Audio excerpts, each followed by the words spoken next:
Thank you first to Empower DC for organizing this. I saw the commissioner not long ago. I want to acknowledge her and the organizers and the folk on the ground that have been fighting for their community now for years, not just months, but for years, and the overpollution that has become synonymous with Brentwood in many ways.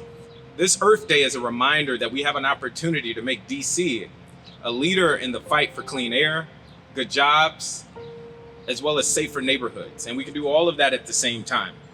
It is also not lost on me that Ward 5, as Parisa was saying, is the epicenter of environmental racism in this city, in part because of how communities have been zoned historically, how we over-industrialize certain places based on the comp plan, but also how we have routinely had elected officials pay lip service to communities like Brentwood, but when they get down to the Wilson building, they don't quite follow through with their commitments. And for those that may not be familiar, I am the current Ward 5 representative on the State Board of Education, as well as the immediate past president of the State Board. For those that may not be familiar, the State Board is DC's only duly elected educational body, and today is powerful and inspiring in many ways because it was over 2 years ago that Brentwood neighbors came to testify before our DC State Board of Education. Why did they do that?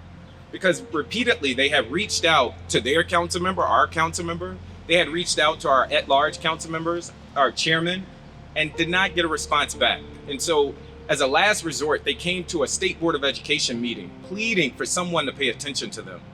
And that was led by Commissioner Oliver and neighbors that were desperately pushing back on a proposal for a bus terminal in the heart of this community, on top of the transfer plants and all of the other industrial projects that already exist here. And 2 years ago, I stood with those neighbors, organized well before an election.